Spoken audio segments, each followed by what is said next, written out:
The paparazzi, they used to love to hound Princess Diana in order to get a good rise out of her and get a photo of her going crazy. It didn't end well. Princess Diana went to her death speeding into a tunnel, and the paparazzi, well, they just went on their merry way. Yes, they may kill our body, but experiencing this life with our souls intact, well, that's on us. Welcome. Welcome to Illinois Bridging Awareness. I'm Stanley Smith. It's safe to say we've all been through the speeding tunnel, and we've all been traumatized by world events, as well as the trauma of our everyday living. Last week, we talked about loading the dishwasher and the right and wrong way to put glasses back in the cupboard, either facing up or facing down. Reminded me of the famous Ann Landers letter about the toilet paper, if it should go over or under. We also talked about our desire to communicate with others, and then we immediately reach for our cell phone. Also, that we want to be healthy, and then we go get a prescription. In many ways, these instances can be seen as interrupters to communicating and to healing. It's interesting that Steve Jobs invented the iPhone because he often referred to one of his favorite books as the autobiography of a yogi, which was about communicating through telepathy and astral travel. Perhaps every innovator needs to meet us where we are in order to get us to the next place. I remember Shirley MacLaine in my early life. She seemed like a wacko. Even so, not everything she said was discounted. Edgar Casey is remembered in his time for also being a wacko because of his far out predictions. But if you read his stuff, it essentially reads like Proverbs right out of the Bible. Sharon on the call last week told us that Edgar Casey started out his life as a Presbyterian minister before he joined Shirley MacLaine out there on the limb.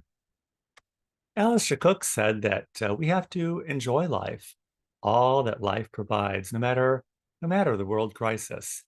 And he certainly lived through many crises. We forget that this is not a new phenomenon, a world crisis, our nation in crisis, and our lives in crisis.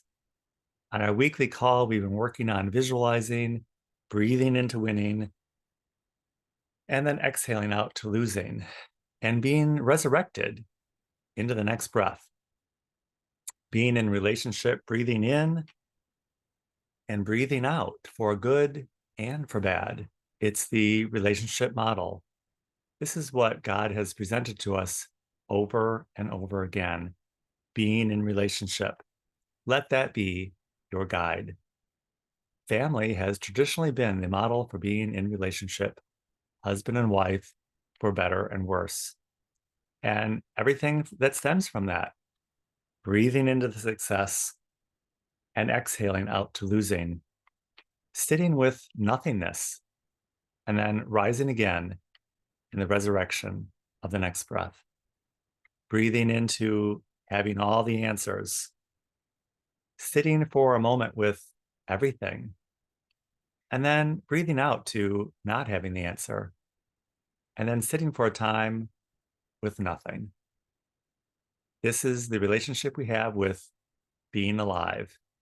We're born, die, and rise again. It's okay. We can't preserve our lives. We need to be in relationship with all of our lives, for good and for bad. It's not actually good or bad. It's just how we perceive it. It's just life as we are rising and falling.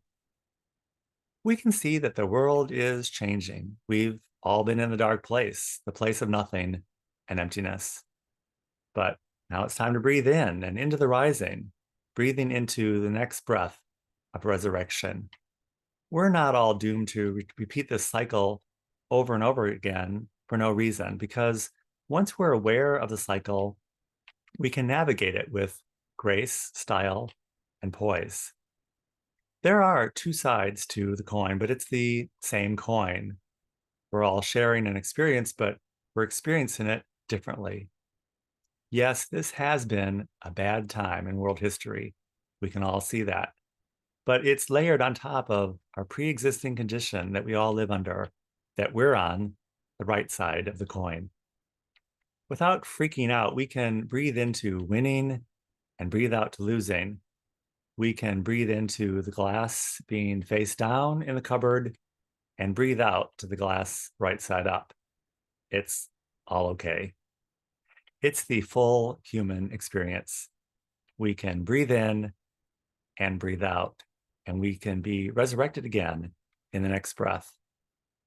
That's what we do throughout our lives. While all the while we're trying to figure everything out for right and wrong, we're living, dying, and being resurrected over and over again without even realizing it.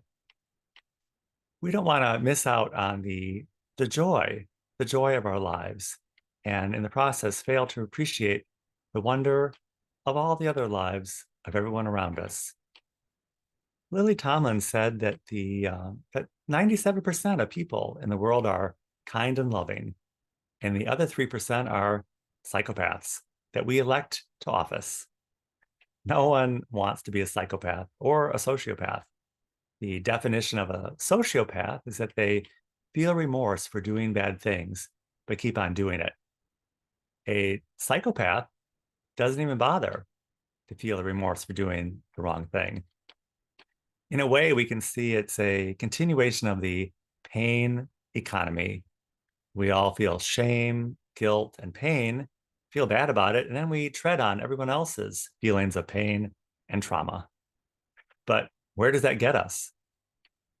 Can we go beyond these feelings of bad, feeling bad and having shame and guilt and change our behavior and actually grow?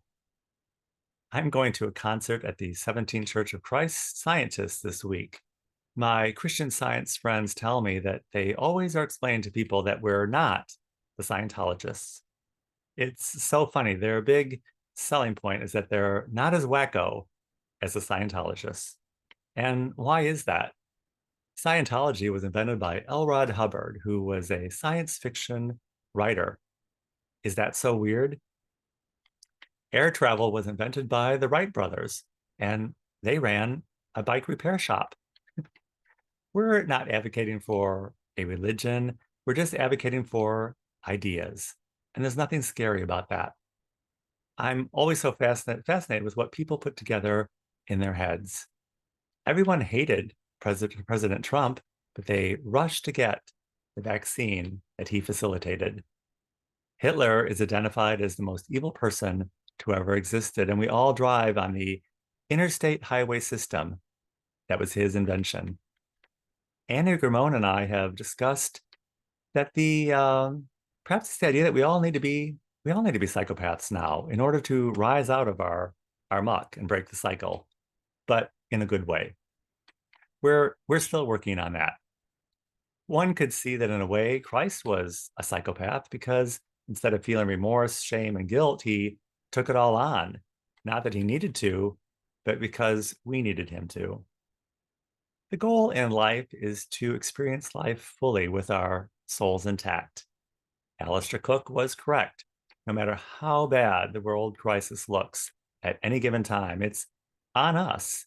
If it roils us and rails us and makes us go crazy. My college librarian always said that the best revenge is living well. If we keep our wits about us, I do believe the best is yet to come. We're not finished yet because this is just the beginning of the next breath. If you would like to join us at Illinois Bridging Awareness, the Saturday call is every Saturday at 9 a.m. Central Time on Zoom. I will include my email in the description of this video. I'll be happy to send you an invitation, and I look forward to seeing you very, very soon.